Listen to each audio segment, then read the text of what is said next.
정말 너희들 그걸 바라니? 내가 그렇게까지 너희들한테 부담스러운 존재가 된 거니? 엄마, 저희들 생각 좀 해주세요. 이제 막 자리 잡으려고 하는데 어머니를 모실 수가 없어요. 엄마, 이제 저희도 각자 가정이 있잖아요. 이해 좀 하고 요양원 좀 들어가 주세요. 고양시에서 거주 중이신 69세 최덕분 할머님께서 보내주신 사연입니다. 최할머님과 자식들 사이에 벌어진 비참한 사연을 읽으며 가슴이 참 많이 아팠는데요. 무슨 일이 있었는지 제보된 사연 지금부터 읽어드리겠습니다. 꼭 끝까지 들어보시고 구독자 여러분께서 최할머님께 이 상황을 어떻게 해결하면 좋을지 따뜻한 위로나 조언을 댓글로 공유해 주시면 감사하겠습니다. 그러면 오늘의 사연 바로 시작해 보겠습니다. 구독과 알람 설정을 한 번씩 눌러주시면 채널 운영에 큰 도움이 됩니다. 젊은 날 저는 고향을 떠나 큰 도시로 향했습니다. 어린 나이에 남편 하나 믿고 결혼을 해서 세 자녀를 낳아 기르며 저는 행복한 가정을 꿈꿨습니다. 하지만 운명은 저에게 그리 호의적이지 않더군요.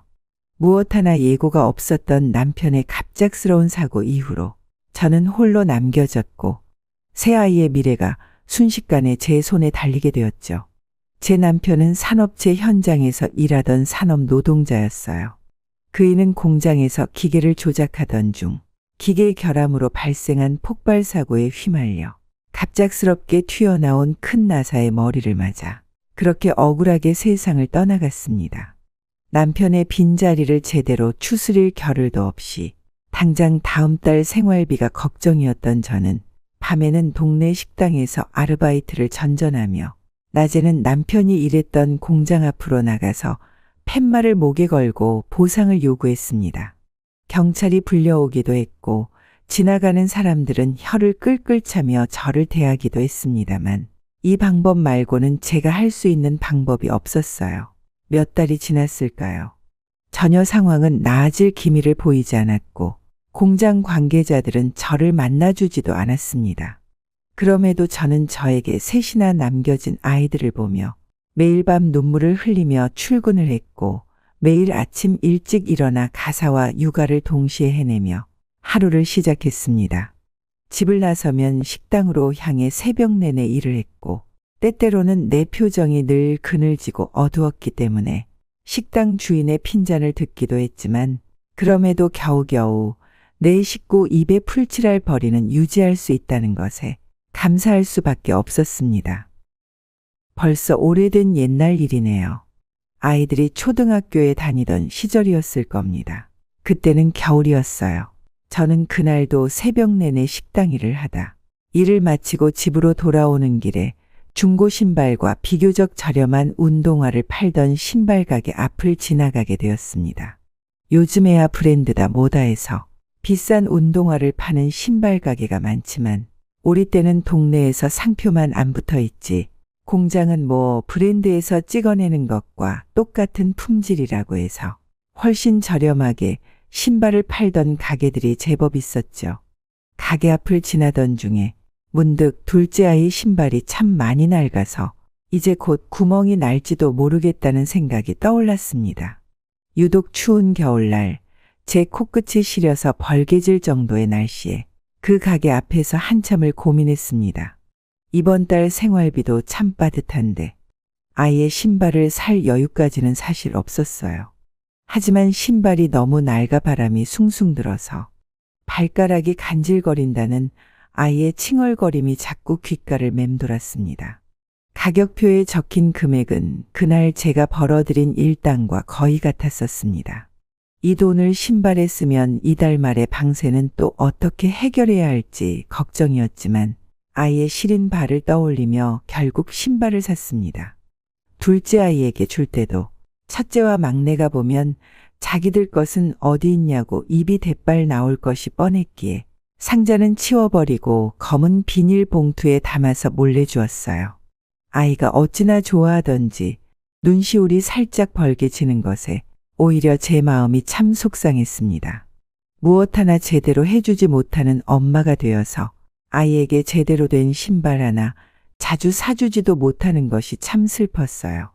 그날 밤 아이들이 잠든 후에는 어떻게 하면 우리 네 식구가 겨울을 따뜻하게 보낼 수 있을지에 대해서만 한참을 고민했습니다. 다음 날 전우는 평소보다 일찍 일터로 나섰고 아이들에게 필요한 물건을 조금이라도 더 살 수 있도록 더 많은 시간을 일하기로 결심했습니다. 더 이상 남편의 억울한 죽음을 밝히기 위해서 낮에 남편이 일했던 공장 앞에서 시위하는 것은 이제 그만두기로 결심했습니다. 남은 네 새끼들의 앞날을 위해 더욱 더 많은 돈을 벌어야 했습니다. 정말 나중에 내가 언젠가 남편 곁으로 가거든 그때 가서 나 정말 열심히 했어. 당신의 억울함을 풀려고 노력했지만 내 새끼들 입에 들어가는 거 하나 더 사 먹이려고 노력한 죄밖에는 없어. 라고 말하고 용서를 구하려고요. 남편도 이해해 주리라 생각합니다. 오늘따라 남편이 참 보고 싶네요. 그렇게 시간이 흘러 아이들은 크게 아픈 곳 없이 다 큰 어른이 되어 주었습니다. 아이들이 자라는 동안 저는 아이들이 좋은 환경에서 성장할 수 있도록 밤낮으로 안 해본 일이 없어요. 정말 제 모든 힘을 쏟았습니다. 그 과정에서 사실 제 자신의 삶을 돌볼 여유는 거의 없었다고 볼 수 있겠네요. 그러나 자식들이 제대로 모난 곳 없이 성장해 주기만 한다면 그 어떤 희생도 기꺼이 감수할 수 있었습니다. 아이들이 자라고 독립하면서 저는 아이들의 삶에서 점차 멀어지는 것을 느꼈습니다.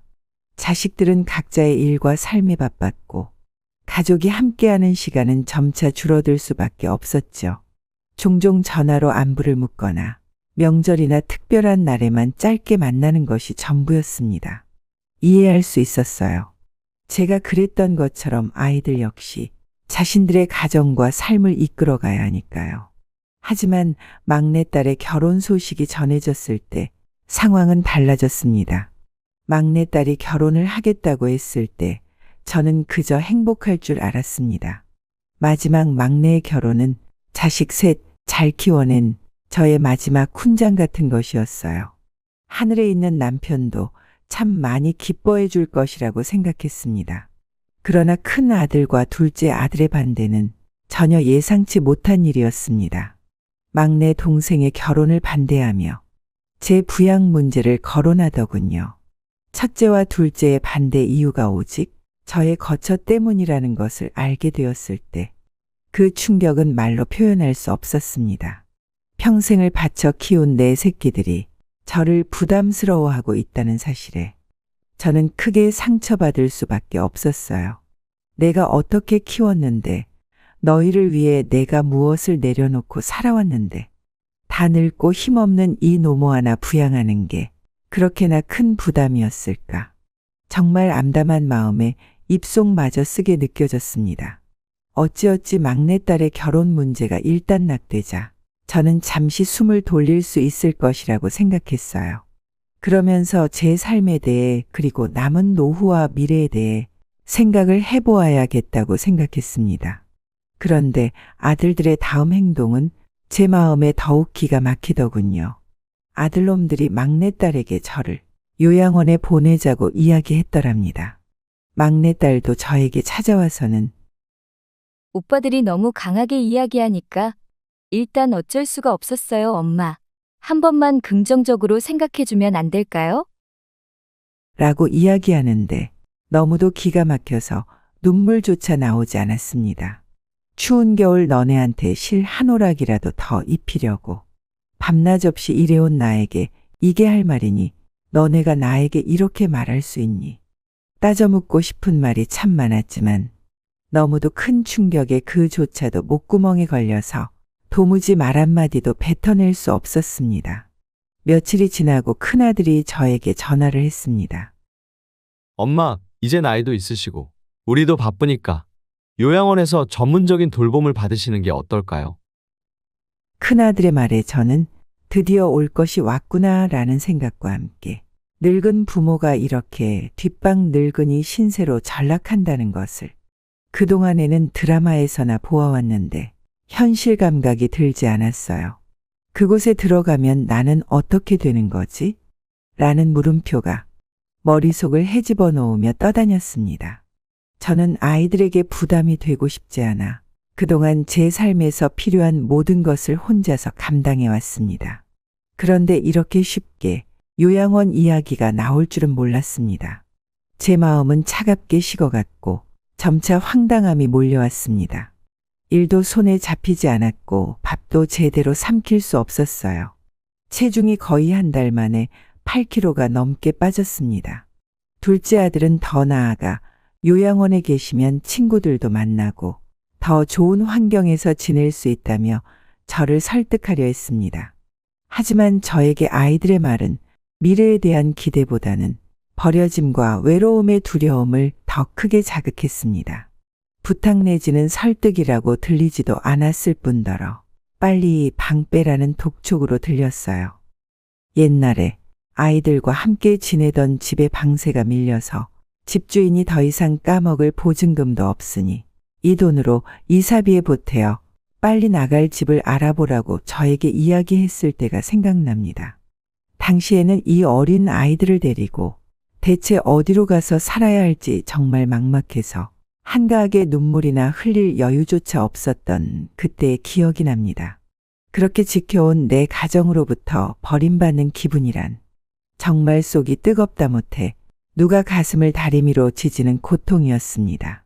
나는 아이들의 눈을 바라보며 내가 그토록 사랑하고 아꼈던 아이들이 잘 자라주어서 이렇게 변했구나 라는 생각이 들었습니다. 그 순간 제 마음 한구석에 있던 자식들에 대한 믿음과 신뢰가 서서히 무너지기 시작하더군요. 정말 너희들이 그렇게 바라니? 내가 그렇게 부담스러운 존재가 되었니? 제가 묻자 아들들과 딸은 서로 눈치를 보다가 조심스럽게 말했습니다.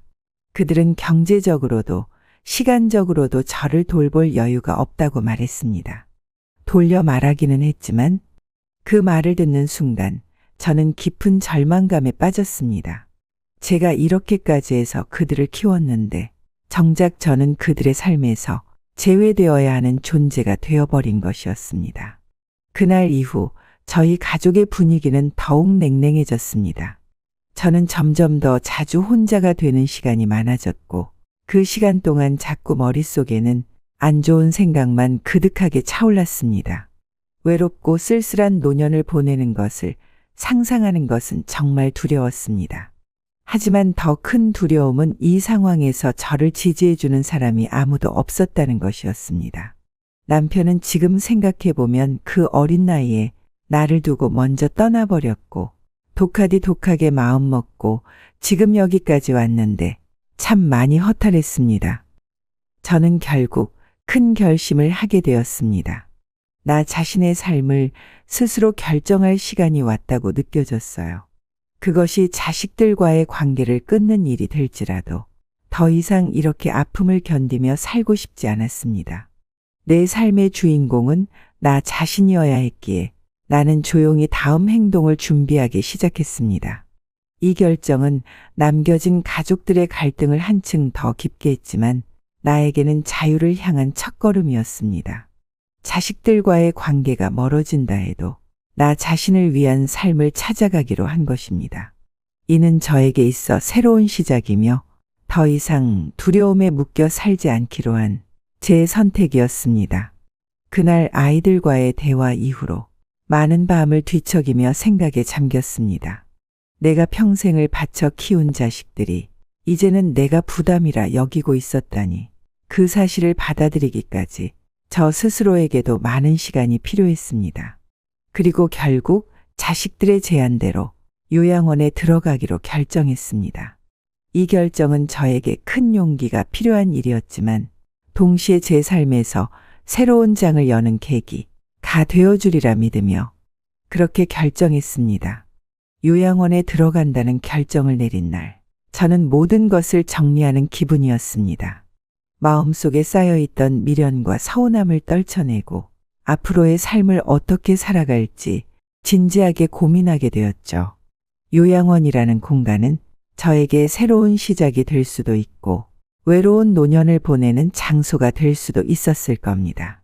그러나 저는 이 선택이 저에게 더 나은 삶의 질을 제공할 것이라는 희망을 가지기로 했습니다. 그렇게 믿는 수밖에는 없었죠.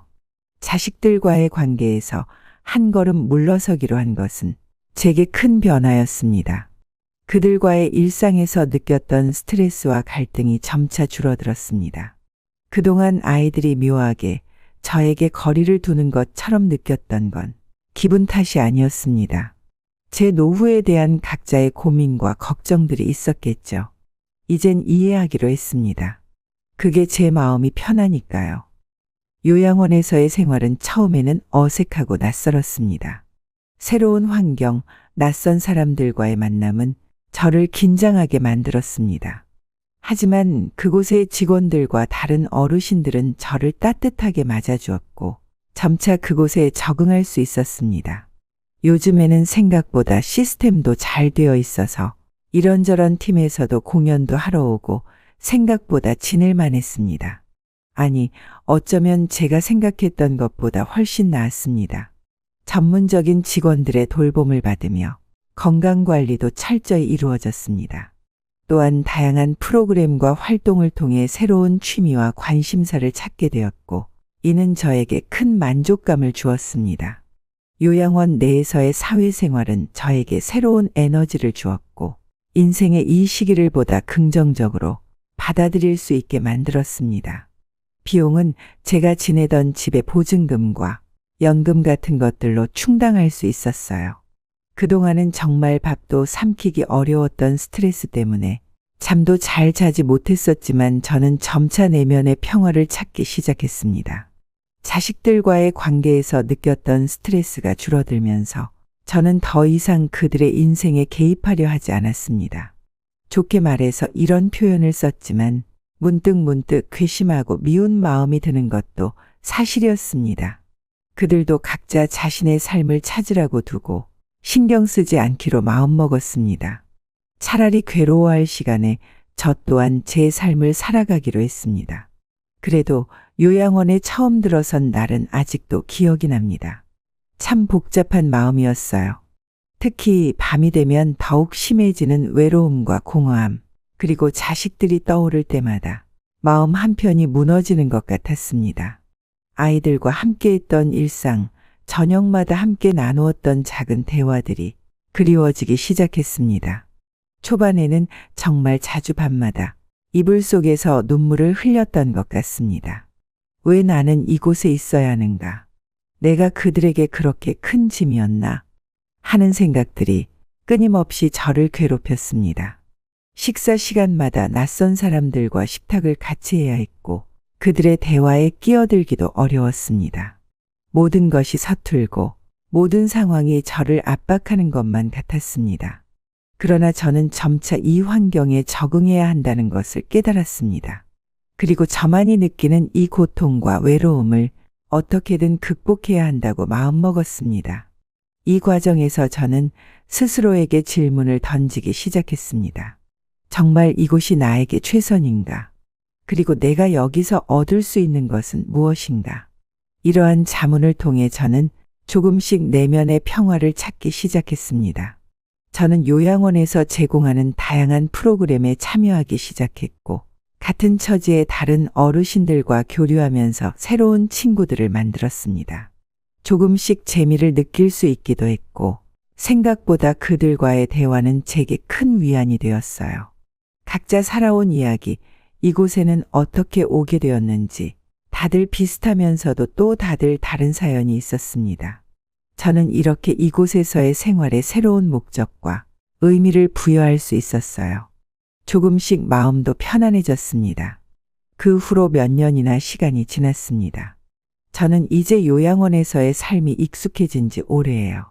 새롭게 들어와서 밤마다 자식들에 대한 괴로움과 그리움에 눈물을 흘리는 할머니들을 볼 때마다 이곳에 처음 왔을 때의 제 모습이 자꾸나 보여서 한 번씩 말을 걸어주고는 합니다. 저도 가끔은 그 할머님들과 눈물을 함께 흘리기도 했죠. 이제는 누군가의 아픔도 위로해 줄 수 있을 정도로 제 삶의 여유가 생겼을지도 모르겠습니다. 그러던 어느 날 오랜만에 큰아들이 요양원을 방문했습니다. 그의 뒤를 이어 둘째와 막내도 찾아왔습니다. 저를 보자마자 그들은 미안하다며 다시 함께 살자고 제안하더군요. 자식들의 갑작스러운 방문과 제안에 저는 당황스러웠지만 아이들의 눈빛에서는 진심이 느껴졌습니다. 자식들은 제가 느꼈던 외로움과 버림받았다는 감정을 이해하고 그로 인해 생긴 상처를 치유하고 싶어 했습니다. 이제 와서요. 자식들과 재회하는 순간 저는 감정이 복잡했습니다. 아이들과 다시 함께 살아가는 삶을 상상하며 한때는 그리워했던 시절도 분명 있었죠. 하지만 오랜 요양원 생활을 통해 저는 이미 이 생활이 익숙해져 버렸던 것 같습니다. 새로운 사람들과의 관계를 통해 그동안 자식들 기르느라 일만 하고 살았던 제 삶에 더욱 다양한 사연들과 이야기로 세상을 간접 경험하기도 했고요. 그리고 무엇보다 이제 와서라니 너무도 늦었죠. 뒤늦게라도 저를 챙기려는 자식들의 결정에 나름의 고마움도 있었지만은 저는 이미 결심했습니다. 제 삶을 제 방식대로 살기로. 저는 아이들에게 고마움을 표하면서도 저는 요양원에서의 삶을 선택하겠다고 말했습니다. 나는 여기에서 내 삶의 새로운 장을 열었어. 너희와 함께하는 시간도 소중하지만 이제는 나 혼자서도 잘 살 수 있구나. 나의 선택을 존중해 주렴. 자식들은 처음엔 당황스러워했습니다. 아마 당연히 제가 좋다고 따라 나설 줄 알았겠죠. 설득을 시도하기도 했지만 저의 결정이 확고하다는 것을 알고 점차 받아들였습니다. 자식들은 제가 행복하다면 그것으로 충분하다고 말하더군요. 이별 후 자식들은 저에게 이전과는 다르게 자주 연락을 하기 시작했고 때때로 이것저것 선물을 사들고 요양원을 찾아오기도 했습니다. 저는 자식들과의 관계가 예전과는 다르지만 그냥 이대로 서로의 삶을 존중하며 지내는 것에 만족했습니다. 몇 년 전 자식들로부터 받았던 그 쓰디쓴 감정의 느낌을 또 느끼고 싶지도 않고 더 이상은 제가 자식들을 대하는 것이 껄끄럽더군요. 눈물은 마르더랍니다. 온몸의 물이 다 눈으로 빠져나가는 것처럼 울어도 보고 밥알이 마치 모래알처럼 느껴져 끼니를 때우는 것조차 어려웠던 아픔과 고통도 언젠가는 다 흘러가더랍니다. 그렇게 사라졌습니다. 이제는 괜찮아요.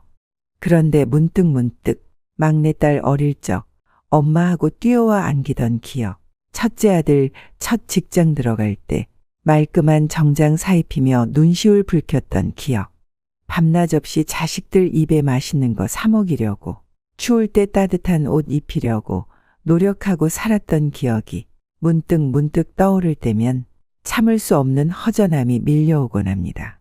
지금도 괜찮고 좋은데 저는 어떤 선택을 해야 할까요?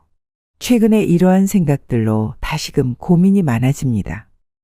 지금까지 긴 사연 들어주셔서 감사합니다. 주변 지인들에게 공유해 주시거나 댓글로 여러분의 생각을 남겨주시면 감사히 읽어보겠습니다. 좋아요와 구독은 영상 제작에 큰 힘이 됩니다. 감사합니다. 안녕하세요. 인생을 바꾸는 목소리 실버라디오를 찾아주셔서 감사합니다. 세상에 사연 없는 사람이 어디 있겠냐만 오늘의 사연처럼 기막힌 사연이 또 있을까 싶습니다. 오늘의 사연 함께 들어보시죠. 올해 70이 넘어서야 평생 꿈꾸던 내 집을 마련했네요. 모든 것을 정리하고 나오는 길에 왜 그리도 날은 밝고 하늘이 맑은 건지 정말 오랜 고생 끝에 이룬 일이었죠. 내 인생에는 이런 벅찬 순간이 정말 몇 없었어요. 눈물이 다 날 것 같았지만 길 한복판에서 펑펑 울 수는 없으니 꾹 참았습니다. 기쁜 마음으로 자식들에게 소식을 전하고 싶었어요. 벌써 장성해서 어엿한 가정을 꾸린 다 큰 자식들은 무엇이 그리도 바쁜지 연락 한번 하기가 참 어려웠습니다. 어찌어찌 바쁜 자식들을 모아 식사라도 함께 하려고 했어요. 그런데 막상 집을 장만하고 나니 자식들의 반응이 참 씁쓸하네요. 내가 내 집을 마련했다는 소식을 자식들에게 전하려고 마음먹은 그날 내 가슴은 설렘으로 가득했어요. 그동안의 고생이 떠올라서 눈물이 맺히기도 했지만 이젠 그 고생이 보람으로 바뀌는 순간이니까요. 몇 번을 생각해도 내 손으로 마련한 집이라는 사실이 믿기지 않았어요. 문을 열고 들어가는 순간 벽에 걸린 액자 하나하나, 창문을 통해 들어오는 햇살 하나하나가 다 내 것이란 생각에 마음이 벅찼어요. 집을 마련하기까지의 과정은 결코 쉬운 일이 아니었어요. 결혼 후부터 지금까지 나는 오랜 시간 동안 시집살이와 경제적 어려움 속에서 살아왔죠.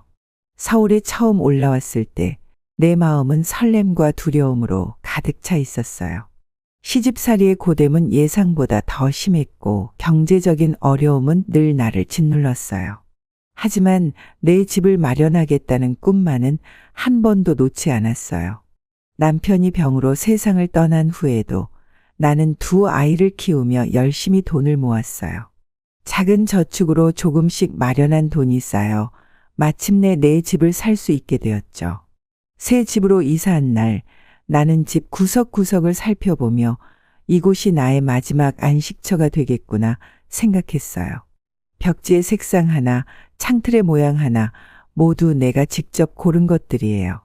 그동안 모은 돈으로 하나씩 준비한 가구들이 자리를 잡으면서 이 집은 점점 나만의 공간으로 변해갔죠. 마당에는 작은 화단도 만들었어요. 꽃을 좋아하던 남편 생각이 나서 그의 기일에 맞춰 장미를 심었죠. 집안 곳곳에 남편과 함께했던 추억을 담았어요. 자식들을 초대하려고 준비한 날 아침부터 마음이 바빴어요. 좋아하는 음식을 준비하려고 장을 보고 집안을 깨끗이 청소했죠. 수진이가 어릴 적 좋아하던 갈비찜, 민수가 좋아하던 된장찌개를 만들면서 마음이 설레었어요. 자식들이 오랜만에 집에 와서 함께 웃고 떠드는 모습을 상상하니 그동안의 고생이 모두 잊혀지는 듯했어요. 하지만 수진이와 민수의 전화를 받고 나서야 그 기대가 무너졌어요. 엄마, 이번 주말에 일이 많아서 힘들 것 같아요. 다음에 시간 되면 갈게요. 수진이의 목소리는 피곤해 보였어요. 회사 일로 바쁘다는 아이의 말에 더 이상 뭐라 할 수 없었어요. 이해는 되지만 그럼에도 마음이 아팠어요. 민수는 더 바빠 보였어요. 엄마, 회사 일이 바빠서 당분간은 시간이 안 될 것 같아요. 아이의 말에 마음이 더 무거워졌어요. 자식들이 바쁘다는 이유로 내가 마련한 집을 함께 나누지 못한다는 것이 서운했어요. 그날 저녁 혼자서 차려진 밥상을 보며 눈물이 났어요. 수진이와 민수가 어릴 적에는 내가 차린 밥상을 보며 좋아하던 그 모습이 떠올랐어요. 하지만 이제는 그들이 바빠서 나의 기쁨을 함께 나눌 시간조차 없다는 것이 참 서글펐어요.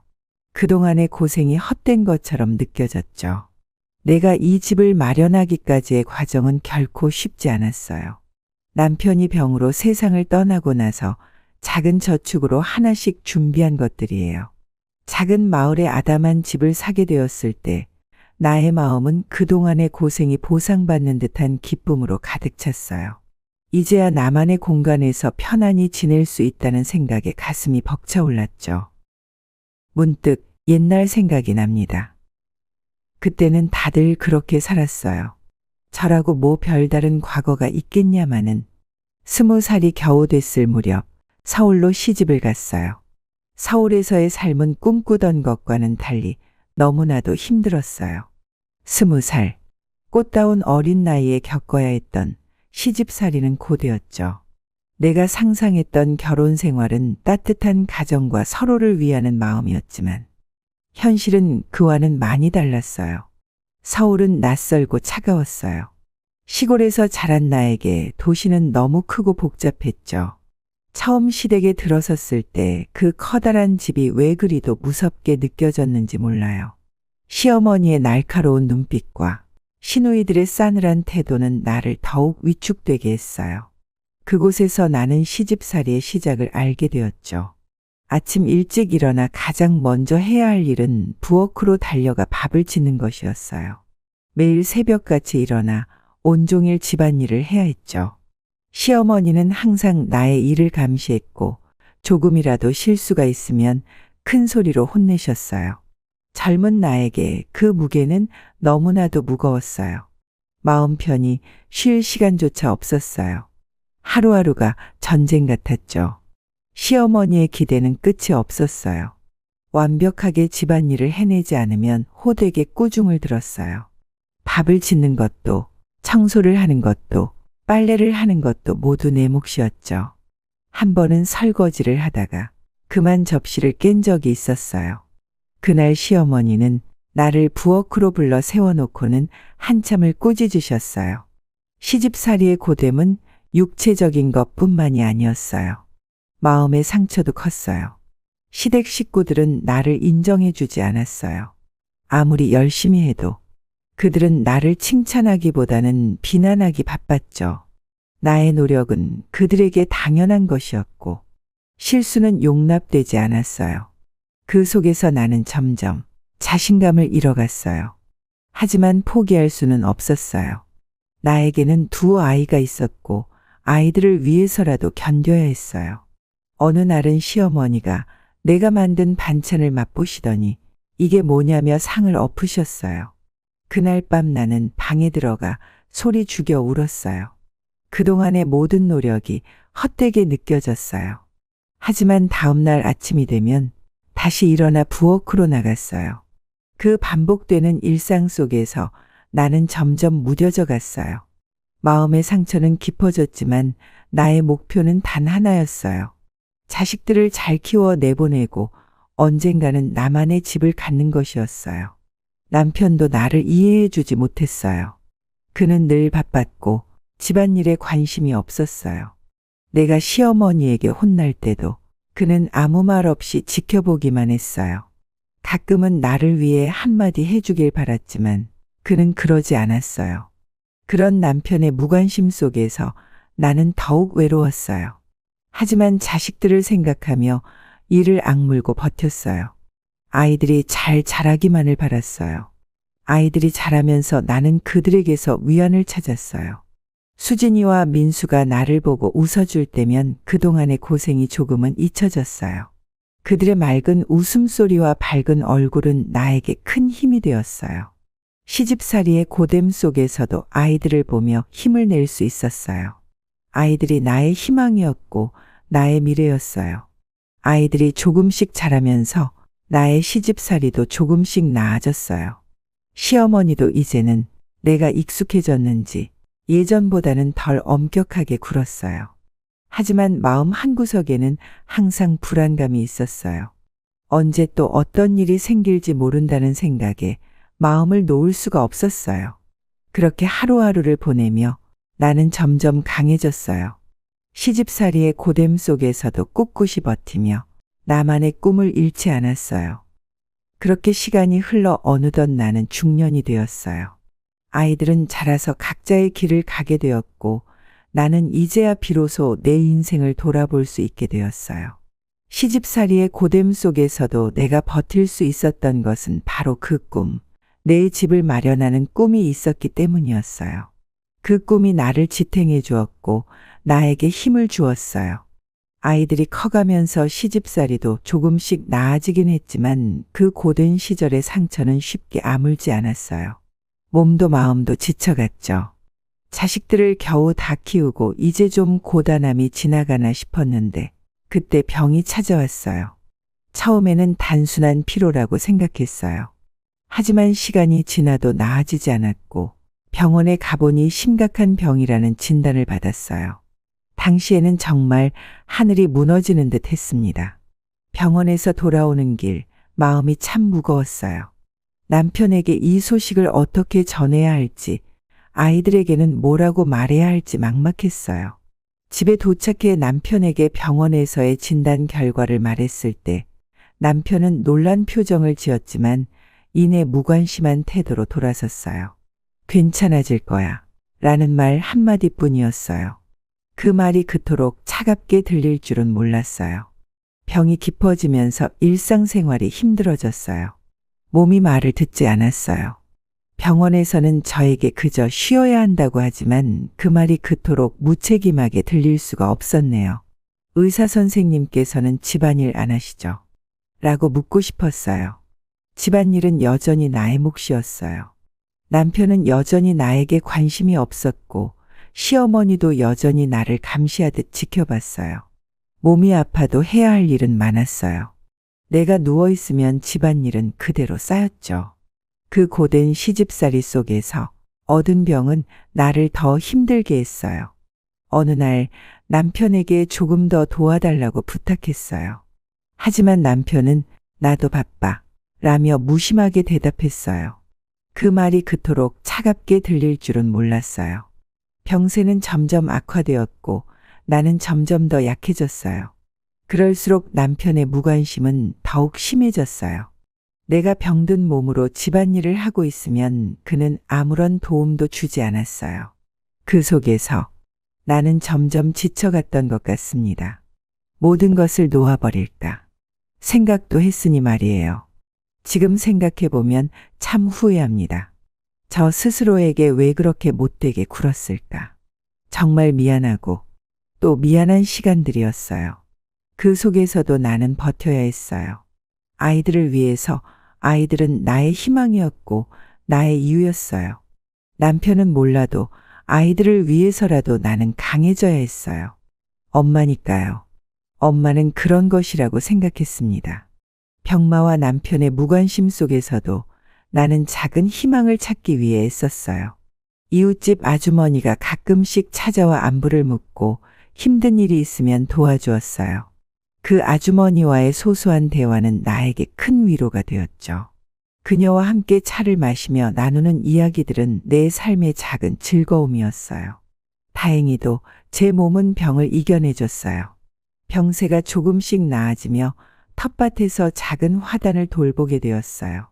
그동안 방치되었던 화단에 예쁜 꽃들을 심고 가꾸면서 마음이 한결 가벼워졌어요. 꽃들이 자라나는 모습을 보면서 나도 다시 일어설 수 있다는 희망을 가지게 되었죠. 또 이웃 아주머니의 추천으로 동네에 새로 생긴 작은 도서관에 가서 책을 빌려 읽기 시작했어요. 책 속에서 다양한 세상을 경험하고 새로운 지식을 쌓아가는 과정은 나에게 큰 활력이 되었어요. 책을 통해 나는 다시 꿈을 꾸기 시작했어요. 그동안 잊고 지냈던 내 자신을 찾기 위해 작은 노력을 기울였죠. 처음에는 글자가 머릿속에서 뱅글뱅글 돌기만 하고 책이라는 걸 읽어본 적도 너무 오랜만이니 그냥 책을 본다기보다는 그 조용한 분위기가 너무 좋았습니다. 늘 집에서는 시어머님의 잔소리와 산더미같이 쌓인 집안일 속에서 마치 무덤에 묻혀있는 송장 같은 기분이었거든요. 집은 더 이상 저에게 안락한 장소가 아니었어요. 너무도 무심한 남편과 늘 저를 책잡기 위해 혈안이셨던 시어머님. 그런 장소였습니다. 그래서 동네에 생긴 작은 도서관이 유독 더 좋았던 것 같네요. 이곳은 아주 조용하고 그저 사람들의 작은 발소리와 책을 넘기는 소리, 무뚝뚝한 소리와 팔랑이는 속삭임 같은 것들 밖에는 없었거든요. 고요하고 평온했습니다. 처음에는 수필이나 소설 같은 책을 읽다 보니 점점 글이 눈에 들어오기 시작했고 꾸준히 도서관을 다니다 보니 부동산이라던가 나름의 경제 같은 저한테는 처음 들어보는 주제의 책들도 조금씩이나마 보게 되었습니다. 남편은 이 나이 먹고 무슨 책이냐고 핀잔을 주기도 했지만 뭐 어떤가요? 책을 읽어서 집안일을 못하는 것도 아니고 늘 하던 일 하면서 쉴 때 조금씩 읽는 건데 괜찮았어요. 어느덧 아이들은 자라서 각자의 삶을 살아가고 나는 병을 스스로 조금씩 이겨내며 하루하루를 보내고 있었어요. 몸이 아프고 힘든 날들도 많았지만 잠시라도 이웃 아주머니와의 소소한 대화는 나에게 큰 위로가 되었죠. 그녀와 함께 차를 마시며 나누는 이야기들 또한 내 삶의 작은 힐링이었어요. 아주머니는 언제나 밝은 미소로 나를 맞아주었고 그 따뜻한 마음이 나에게 큰 힘이 되었어요. 어느 날 아주머니와 함께 차를 마시며 이야기를 나누던 중 그녀가 문득 물었어요. 순자 씨, 노후 대책은 어떻게 하고 있어요? 그 질문에 나는 잠시 멍해졌어요. 어릴 적 시집 와서 모질고 고된 시집살이에 힘들게 살았고 아이들 키우느라 정신없이 살다 보니 노후 대비에 대해 한 번도 진지하게 생각해 본 적이 없었거든요. 아주머니는 내 표정을 보고는 말했어요. 우리 동네 사람들 다들 요양원이나 실버타운에 대해 준비하고 있더라고요. 자식들이 보태주기도 하고 스스로 저축도 하고 말이죠. 그 말을 들으니 마음 한구석이 무거워졌어요. 저는 어린 나이에 시집와서 세상 것들 알지도 못하고 뉴스니 뭐니 그런 것 볼 시간에 밥 한 그릇 더 해 먹이고 옷 한 벌 더 해 입히고 아이들 챙기고 시어머님과 남편 챙기기 바빴어요. 아이들만 크는 것이 아니고 시어머님만 늙는 것이 아니고 남편만 건강 챙겨야 하는 것도 아니고 나도 늙고 나도 나이 들고 나도 병약해졌는데 가족들 말고 나의 노후는 어떻게 될지 한 번도 진지하게 고민해 본 적이 없었거든요. 그야말로 제 삶을 가족들을 위해 모든 것을 바쳤고 이제서야 다 무너진 건강이나마 챙기면서 조금씩 여유를 찾는 중이었는데 문득 미래가 걱정되기 시작했어요. 나의 미래가요. 그러던 와중 어느 날 밤 남편이 평소보다 더 피곤해 보였어요. 저녁 식사 후에 소파에 앉아 잠들어버린 남편을 보며 마음이 아팠어요. 나는 조심스럽게 남편에게 다가가 물어봤어요. 당신 요즘 무슨 일 있어요? 어디 아파요? 남편은 잠시 침묵하다가 나지막한 목소리로 대답했어요. 그냥 피곤해서 그래. 별일 아니야. 그런데 미운 정도 정이라고들하죠. 저는 알 수 있었어요. 그 오랜 시간을 함께 살았는데 모를 수가 없었죠. 그 불같고 무뚝뚝하던 성격도 무언가 변하기 시작했고 오늘만 그런 것이 아니라 최근 안색도 좋지 않고 유난히도 피곤해했어요. 시어머니는 그 틈을 타서 나를 더 나무라기 시작했어요. 남편에게 잘 대해줘라. 매 끼니 식사 때는 부족한 영양소가 없게 해라. 팔다리 마사지도 좀 해줘라. 시어머니의 잔소리는 끊임없었어요. 하지만 남편의 태도가 변한 것은 분명했어요. 그는 예전처럼 고함을 지르지 않았고 나를 무시하던 차가운 눈빛도 사라졌어요. 참 미운 남편이었지만 세월 탓일까요? 미운 정도 정이라 그런 걸까요? 그런 남편의 변화를 보며 나도 걱정이 되기 시작했어요. 남편의 상태는 점점 더 나빠졌어요. 그는 자주 피곤해했고 밤이면 깊은 잠을 이루지 못했어요. 결국 병원에 가서 검사를 받게 되었고 의사는 대장암이라는 진단을 내렸어요. 생각보다 많이 진행되었습니다. 벌써 이곳저곳 전이가 시작된 지 꽤 되었고 가능성이 아주 없는 것은 아니지만 일단은 최선을 다해보죠. 하지만 만약의 상황도 염두는 해두시길 미리 말씀드립니다. 그 말을 듣고 나니 마음이 철렁 내려앉았어요. 하지만 감상에 젖어 있을 시간이 없었습니다. 현실은 현실이었어요. 집안의 가장이 주저앉을 상황에서 저라도 어떻게든 두 눈 부릅뜨고 버텨내야만 했습니다. 남편이 병원에 입원하면서 나는 더욱 바빠졌어요. 집안일과 병원 방문을 병행하며 하루하루를 보냈어요. 병세는 점점 더 악화되었고 남편은 결국 우리 곁을 떠나게 되었어요. 그의 마지막 순간을 지켜보면서 나는 그동안의 모든 일들이 주마등처럼 스쳐 지나갔어요. 그의 차가운 태도와 무관심 그리고 그 속에서 나를 지탱해준 작은 희망들까지 모두 떠올랐어요. 남편이 떠나기 전 병상에 누워있던 어느 날 밤이었어요. 나는 병실 옆에 앉아 남편의 손을 잡고 있었어요. 그동안의 모든 감정이 한꺼번에 밀려와서 눈물이 흘러내렸어요. 남편은 천천히 눈을 뜨고 나를 바라보더니 힘겹게 입을 열었어요. 순자야, 미안해. 그동안 고생 많았어. 내가 잘못했어. 그 말에 나는 더 이상 참을 수 없어서 울음을 터뜨렸어요. 그토록 무뚝뚝하고 차가웠던 남편이었지만 그 순간 그의 진심을 느낄 수 있었어요. 남편은 눈물을 흘리며 나를 바라보았어요. 너가 아니었으면 우리 가족은 어떻게 되었을지 몰라.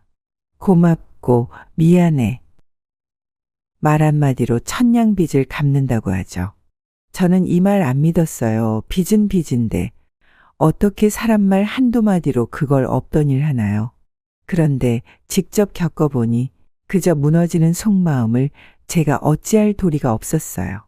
가슴이 갈기갈기 찢어져서 두 손으로 아무리 부여잡으려고 해도 손가락 사이로 흘러내리는 모래처럼 제 마음도 제 눈물도 마냥 흘러내렸습니다.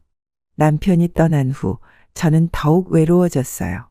시어머니는 남편의 병세가 빠르게 악화되었던 이유 속에 제 불찰 또한 있다고 자꾸 싸잡아 말씀하시며 여전히 저에게 차갑고 모질게 대하셨고 저는 그 속에서 다시 그렇게 또다시 혼자가 되었습니다.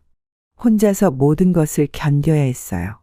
아이들에게는 굳센 엄마, 이제는 의지할 수 있는 집안의 가장 노릇까지 해야 했으니 제 속 문드러지는 건 제 걱정이 아니었어요. 한 집에 의지할 가장이 없어진다는 것은 생각보다 무척 큰 일이었습니다. 그 후로도 몇 년을 정말 정신없이 살아왔어요. 아니, 사라졌다는 표현이 더 맞을지도 모르겠습니다. 제가 살고자 산 세월이 아니었어요. 시간이 등 떠밀고 책임감이 등 떠밀어서 억지로 사라진 시간들이었습니다. 아이들에게도 조금씩 노후에 대한 이야기를 꺼내기 시작했어요. 처음에는 아이들도 당황했지만 점차 이해하고 도와주려는 모습을 보였어요. 수진이는 엄마, 저희가 도울 수 있는 부분은 언제든지 말씀하세요. 라고 말해주었어요. 민수도 엄마, 제가 더 자주 찾아뵐게요. 걱정하지 마세요. 라고 약속했어요. 아이들의 말에 큰 위로를 받았어요. 비록 바쁘고 각자의 삶이 있지만 그래도 내가 걱정할 때마다 힘이 되어줄 수 있다는 것이 큰 위안이 되었죠. 남편이 떠난 후 나는 남편이 남긴 재산이 제법 있었다는 사실을 깨달았어요. 처음엔 실감이 나지 않았지만 그의 책상 서랍에서 발견한 은행 통장과 주식증권 그리고 소소한 부동산 증명서를 보며 조금씩 이해하게 되었어요. 남편이 남긴 재산은 그가 평생 아끼고 모은 저축과 작은 땅 한 조각 그리고 약간의 주식이었어요. 그 돈은 우리 가족을 위해 그가 그래도 얼마나 애써왔는지를 증명하는 듯했어요. 어느 날 나는 문득 오래된 기억을 떠올렸어요. 젊은 시절 나도 꿈이 있었어요. 작은 집 한 채를 마련하고 그곳에서 편안하게 사는 것이 꿈이었죠. 이제야 그 꿈을 이룰 수 있는 기회가 온 것 같았어요. 남편이 남긴 재산으로 내 집을 마련하고 그곳에서 편안한 노후를 보내고 싶다는 생각이 들었어요. 그때부터 나는 동네에 있는 작은 도서관에서 부동산 관련 책을 찾아보기 시작했어요. 늦은 나이에 공부도 하면서 여기저기 발품도 팔아가며 집을 알아보게 되었어요. 처음에는 막막했지만 하나씩 알아갈수록 점점 자신감이 생겼어요. 아주머니와의 대화는 나에게 큰 힘이 되었고 그녀의 조언을 통해 나는 조금씩 내 미래를 준비해 나갔어요. 이런저런 집을 둘러보다 문득 작지만 소박한 텃밭이 하나 딸린 작은 집을 하나 보게 되었어요. 직접 찾아가 보니 집은 제 생각보다 더 매력적이었어요. 작은 정원이 있고 햇빛이 잘 들어오는 창문이 있는 아담한 집이었어요. 마음속에서 이곳이 바로 내가 찾던 집이다 라는 확신이 들었어요. 물론 가격이 만만치 않았지만 남편이 남긴 재산과 약간의 대출을 통해 어떻게든 마련할 수 있을 것 같았어요. 그 집을 사기로 결심했어요. 동네 부동산을 찾아가 상담을 받고 필요한 절차를 밟아가며 조금씩 내 꿈에 가까워졌어요. 모든 과정이 순탄치만은 않았지만 하나씩 해결해가는 재미가 있더군요. 그저 집에서 밥하고 빨래만 하며 살았던 수십 년의 세월이 무척이나 아쉬웠습니다. 저도 요즘 젊은 처자들처럼 직장 생활도 하고 사회생활도 해봤다면 제 인생에도 분명 기억할 만한 추억이 많이 남아있었겠죠. 어렵디 어렵게 집을 마련한 그날 나는 정말 벅찬 감정을 느꼈어요. 평생 꿈꾸던 내 집을 드디어 마련했어요. 모든 것을 정리하고 나오는 길에 왜 그리도 날은 밝고 하늘이 맑은 건지 정말 오랜 고생 끝에 이룬 일이었죠. 내 인생에는 이런 벅찬 순간이 정말 몇 없었어요. 눈물이 다 날 것 같았지만 길 한복판에서 펑펑 울 수는 없으니 꼭 참았습니다. 기쁜 마음으로 자식들에게 소식을 전하고 싶었어요. 벌써 장성해서 어엿한 가정을 꾸린 다 큰 자식들은 무엇이 그리도 바쁜지 연락 한번 하기가 참 어려웠습니다. 어찌어찌 바쁜 자식들을 모아 식사라도 함께 하려고 했어요. 작은 텃밭이 있는 집이었으니 야외에 조그마한 테이블이라도 놓고 자식 내외를 모아서 소박하게나마 파티를 열면 어떨까 하는 생각에 이 늙은 나이에도 마음이 두근거리고 설레었습니다. 정성껏 음식을 준비하고 집안을 꾸미며 자식들이 올 시간을 손꼽아 기다렸어요. 내가 마련한 작은 텃밭에 자란 채소들로 만든 샐러드와 집에서 직접 구운 빵, 그리고 아이들이 좋아하던 갈비찜까지 준비했죠. 테이블을 예쁘게 차리고 오랜만에 만날 자식들을 생각하며 미소를 지었습니다. 그러나 자식들이 도착하자마자 나는 뭔가 이상하다는 것을 느꼈어요. 수진이와 민수는 차가운 표정으로 집을 둘러보더니 그리 기뻐하지 않았어요. 엄마, 여기 왜 이렇게 멀리 집을 사셨어요? 회사에서 다니기 너무 불편할 것 같은데요. 수진이가 말했어요.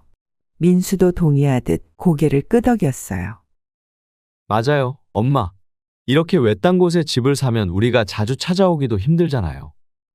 그들의 말에 나는 마음이 무거워졌어요. 내가 얼마나 이 집을 마련하기 위해 애썼는지 그들은 알지 못했어요. 그저 자신들의 편의만 생각하며 나의 기쁨을 이해하지 못하는 모습에 실망감이 밀려왔죠. 하지만 나는 꾹 참고 미소를 지으며 말했어요. 그래도 엄마가 평생 꿈꾸던 집이란다. 어차피 수진이 너는 회사 근처에서 곧 자취할 예정이잖니. 너희가 자주 못 와도 괜찮아. 엄마는 여기서 행복할 수 있어. 그러나 자식들의 반응은 더 차가워졌어요. 수진이는 엄마, 여기 관리비도 많이 들고 혼자 사시기 위험하지 않아요? 차라리 할머니처럼 우리가 알아본 요양원이나 실버타운에 가시는 게 더 낫지 않을까요? 라고 말했어요. 민수도 맞장구 치며 맞아요, 엄마. 그게 더 안전하고 편할 거예요. 라고 했어요. 그들의 말에 나는 충격을 받았어요. 내가 그렇게 꿈꾸던 내 집에서의 삶을 자식들은 전혀 이해하지 못하고 있었어요. 정말 오래 꾸어온 꿈이었는데 내가 먹여 살린 내 새끼들한테도 이 오래된 꿈 하나 인정받지 못한다는 사실에 너무 서글펐어요. 눈물이 나올 것 같았습니다. 하지만 오늘은 좋은 날이잖아요. 그래요, 꼭 참아야죠. 씁쓸한 눈물을 애써 집어삼켰습니다. 그날 저녁 자식들은 나와 함께 시간을 보내기보다는 빨리 집으로 돌아가고 싶어 했어요. 내가 정성껏 준비한 음식도 대충 먹고 별다른 대화도 없이 자리를 떠났어요. 자식들의 차가운 반응에 나는 마음이 아팠어요. 그동안 자식들을 위해 모든 것을 희생하며 살아왔는데 이제는 아이들이 나를 이해하지 못한다는 사실이 너무나도 서글펐어요. 자식들이 돌아간 후 나는 홀로 텅 빈 집에 앉아 눈물을 흘렸어요. 그토록 꿈꾸던 집을 마련했지만 정작 나와 함께할 가족들이 나의 기쁨을 이해하지 못하고 있다는 사실이 가슴을 저미게 했어요. 아이들은 내가 그토록 고생하며 살아온 삶의 무게를 전혀 이해하지 못하고 있었어요. 아이들이 내 걱정을 하는 것은 알겠지만 그 방식이 너무나도 차갑고 현실적이었어요. 그 순간 나는 외로움과 실망감에 휩싸였어요. 나는 그날 밤 한숨도 자지 못했습니다.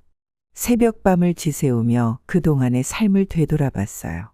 고된 시집살이, 병마와의 싸움, 남편의 죽음, 그리고 어렵게 마련한 이 집까지 내 인생의 모든 순간들이 주마등처럼 스쳐갔어요.